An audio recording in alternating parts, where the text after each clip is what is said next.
was born Robert Sylvester Kelly. Of course, known for a lot of big records, major records. One of the most acclaimed songwriters of this generation, of his generation.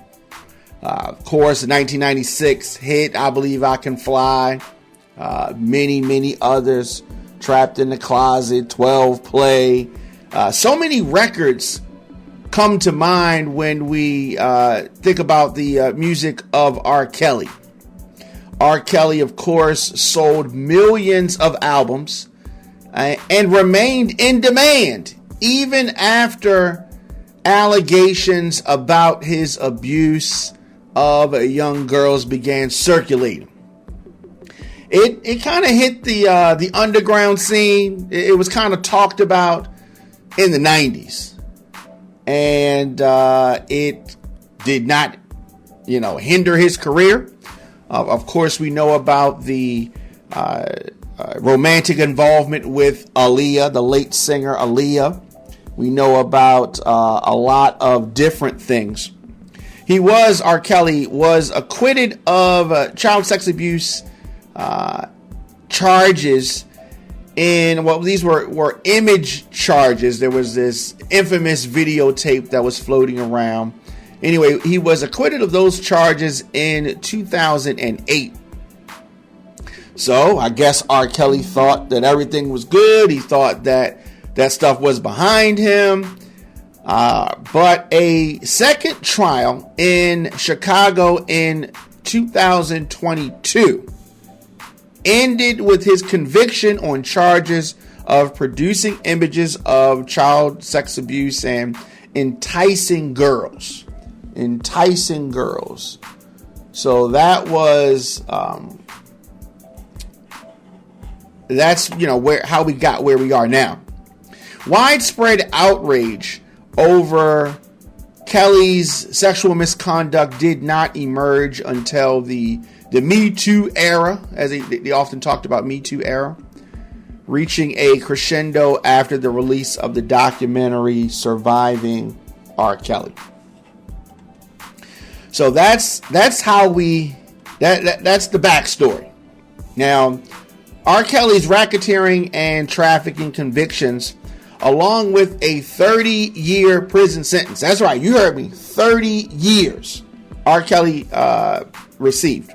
Now, this was upheld today by federal appeals court that has concluded that R. Kelly exploited his fame over a quarter of a century to abuse girls and young women. They thought that they were going to beat this case. The R. Kelly camp thought that. But the Second U.S. Circuit Court of Appeals in Manhattan ruled after hearing arguments last March. So yes, that's how long it took for them to come to this conclusion. They've thought about it. They've gone over the facts. But the Grammy-winning multi-platinum singer, songwriter, was convicted in 2021 in Brooklyn federal court on multiple charges of racketeering and sex trafficking. So the attorney representing R. Kelly said in a statement that she believed that the Supreme Court will hear her appeal. She called the second court ruling unprecedented, saying that it gives prosecutors limitless discretion to apply the racketeering law to situations absurdly remote from the statute's intent. So they're going to try to go to the Supreme Court. But last year, the High Court declined to hear an appeal of the 20-year sentence that R. Kelly received after he was convicted in 2022 of the charges in Chicago. So he's got a 30-year, he's got 20-year. I don't see how he's coming home anytime soon.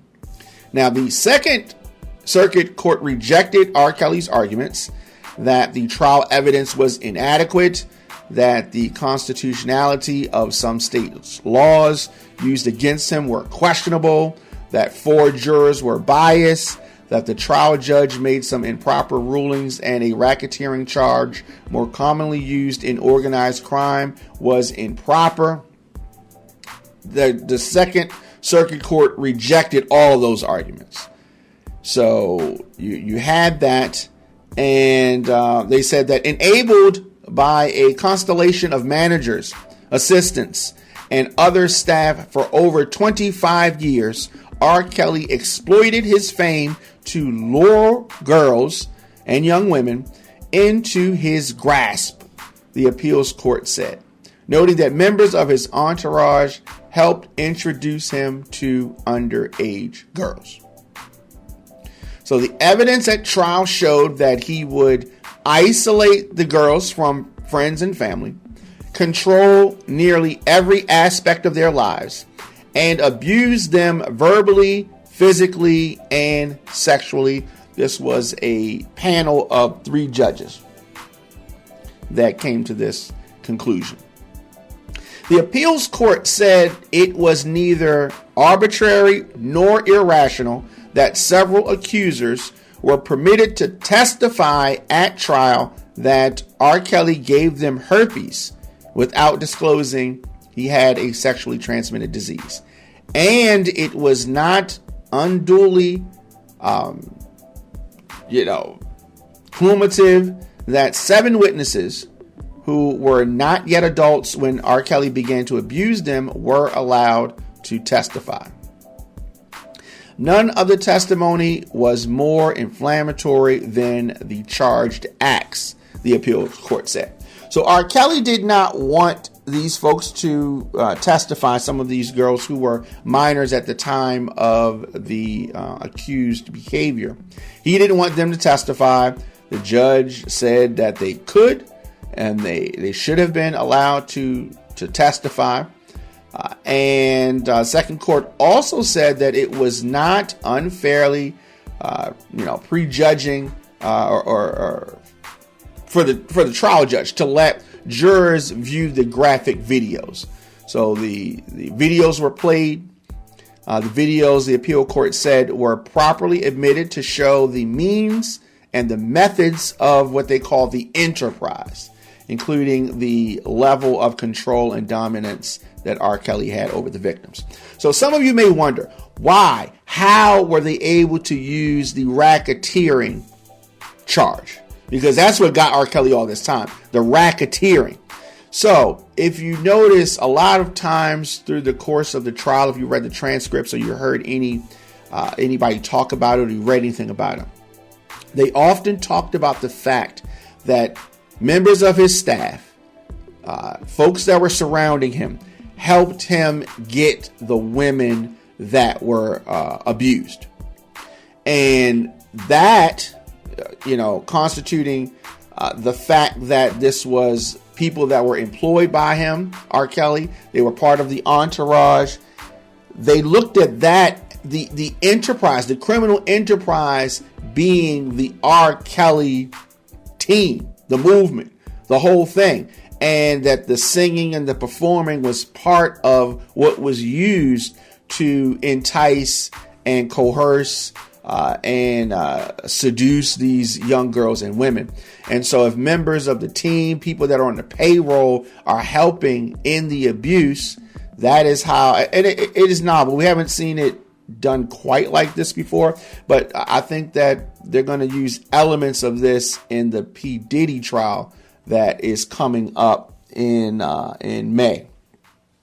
So R. Kelly's attorney said on R. Kelly's behalf and also cited a partial dissent in which one circuit judge, Judge Richard J. Sullivan, concurred with what he described as the majority's excellent opinion, but dissented in part over a restitution award given one victim for a lifetime supply of a suppressive regime of herpes medication.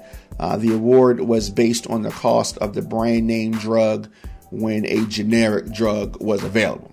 So I don't know why they chose to highlight that. But R. Kelly's team said this was not restitution. This was an effort by the government to unfairly enrich government witnesses for their testimony. So they said, she was given this lifetime supply of this herpes medication, and they're saying that you were just paying off the witness. How dare you pay off the witness? And so that's an interesting way of looking at this. Of course, your man Diamond K in here, the Diamond K Show. On all social media, I'm at the Diamond K Show. So definitely, however you're watching us or listening to us, please make sure you hit that subscribe button. Give us a double tap, all of that. I really appreciate that. And so there we have it. R. Kelly. What is going to become of him? He's 57 years old. And so he was sentenced in a couple of trials, and there was a 6-week trial in Brooklyn. We talked about that. Slew of witnesses. During oral arguments, R. Kelly told the panel the government failed to support his racketeering conviction because there wasn't enough evidence to show that the enterprise had an illegal purpose. So obviously the purpose is to make money. Right? I think that's at the end of the day, that was the purpose. But he claimed that the federal prosecutors did not make it clear at trial that R. Kelly's employees were explicitly trying to recruit underage women for him. And so this at its core is the foundation of this racketeering charge. And of course, R. Kelly and his team do not want the racketeering charge. If they could somehow get out of this racketeering charge, then maybe he could see the light of day at some point in time. However, a Barack Obama appointee, U.S. Circuit Judge Denny Chin, said he was not swayed by this argument that R. Kelly and his team were trying to bring forth, and said that there was sufficient evidence proving R. Kelly's direct connection to his entourage's pattern of recruiting and abusing specifically underage women. So the record is full of evidence that R. Kelly was able to commit the acts because he was the head of a close-knit group of associates and he controlled the affairs of the enterprise, the judge wrote in the panel's decision. For instance, the panel pointed to trial evidence indicating that R. Kelly's entourage devised a plan for R. Kelly to marry Aaliyah when she was underage. The plan was devised after R. Kelly said he was worried that she was pregnant and needed to protect himself. So the judges are saying that in this instance, R. Kelly thought that Aaliyah was pregnant. And of course, she's 15 at this time, and that would have been a complete crime there. And so he tried to protect himself in that instance. And so frequently using the entourage to help him carry out his criminal acts does not work in his favor, and it does not shine like this victimhood. He tried to cloak himself. R. Kelly tried to cloak himself in victimhood. The panel also pointed to other evidence showing that R. Kelly's entourage helped him to meet underage girls. These are girls that were abused at R. Kelly's direction. R. Kelly claimed that 4 of the jurors in his trial were biased against him and asserted that he had ineffective assistance of counsel because his attorney failed to properly question them. So, of course, R. Kelly is the victim. The jury's against me. My attorney's not representing me right. But the panel found that each juror was subject to thorough questioning, and that R. Kelly's counsel challenged several potential jurors during the selection process. So R. Kelly tried to say that his attorney did not have his back. And the judges say this is not true, that they thoroughly went through the selection process. Because during the selection process, they ask you a bunch of questions to try to see whether or not you will be biased against their client. And if you are somebody that they find that could potentially be biased, they will, get you thrown off the case. But all four now challenged jurors represented to the district court that they could be fair and impartial, follow the presumption of innocence, and hold the government to its burden of proof. So that argument did not fly. And R. Kelly and his team, they're just throwing spaghetti at the wall. Whatever can stick on the wall, we'll try anything. Nothing worked. The U.S. Circuit Judge Susan Carney, another Obama appointee, also participated in the majority decision. Now, while the U.S. Circuit Judge Richard Sullivan, who is a Donald Trump appointee, largely sided with the panel's decision, he disagreed with how the lower court calculated restitution for one of the victims, and we talked about that. So the brand name drug would cost over $200,000. So Sullivan said that the prosecutors failed to adequately show that Jane contracted herpes as a result of R. Kelly's conduct. He added that the court erred in calculating the restitution based on a lifetime supply of a brand name herpes drug, Valtrex, instead of the cheaper generic drug, which is valacyclovir. Now, according to R. Kelly, the brand name drug would cost over $200K more than the generic drug over the course of Jane's lifetime. Nothing in the record suggests a difference between the Valtrex and the generic drug, or that Jane used Valtrex exclusively, the judge said in his dissenting opinion. So as you can see, they're kind of arguing over whether or not she was paid, and was she paid more, for the drug, and it's interesting. So I said this was not restitution. This was an effort by the government to financially enrich the government witness for their testimony, R. Kelly's attorney said. But the judges weren't having that. The conviction is going to stand. And the U.S. Attorney's Office for the Eastern District of New York has declined comment on the R. Kelly case. And I think that's it. The Second Circuit Court affirming R. Kelly's racketeering and sex crimes conviction. And that's how it's going to go. I don't think that we're going to see R. Kelly get out of jail anytime soon. And it's his own doing. It's his own doing. The people around him, did they enable him? Yes. Did they contribute to these crimes? Yes. But the racketeering and the Mann Act convictions have been upheld on appeal. What does he do next? I don't know. I don't know what he can do next. It's interesting. It's interesting. But it's a tragic story. It's a sad story when you think about it. For 25 years, more than that, but at least 25 years, R. Kelly used his stardom. Many families allowed their child to be around R. Kelly, and it is something that we've seen. So we have this upcoming Diddy trial, and I think that there are going to be some elements that are similar. The racketeering part, they're going to try to charge him, say that he took women over state lines and the things like that. And these are different things that they said about R. Kelly. So I think that there are going to be some similarities in a lot of instances. That trial is going to be bananas. We're going to be covering that and talking about that.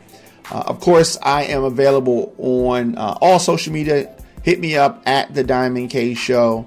Of course, djdiamondk@gmail.com. Need to get in touch with me. It has been real, and I'll see you guys later.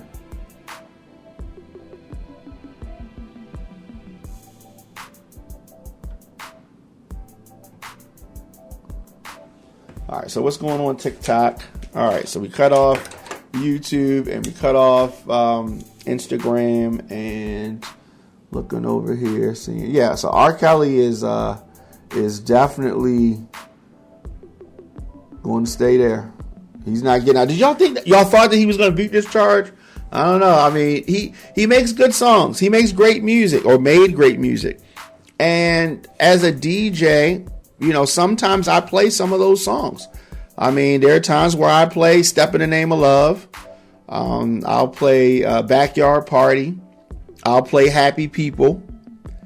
I don't play the slow songs too much in the parties, but I've been able to separate the man from the art, and a lot of people don't seem to do that. Separate the man, R. Kelly, from the music that we listen to. Because if we run down the list on a lot of artists that we listen to, a lot of actors, a lot of directors, they have some things in their past that's kind of crazy. They got some things that are kind of crazy. And, so I don't want to unfairly target an artist for cancellation for my radio because of different things that they've done. But some of those slow songs, we were talking about R. Kelly thinking that he had Aaliyah pregnant.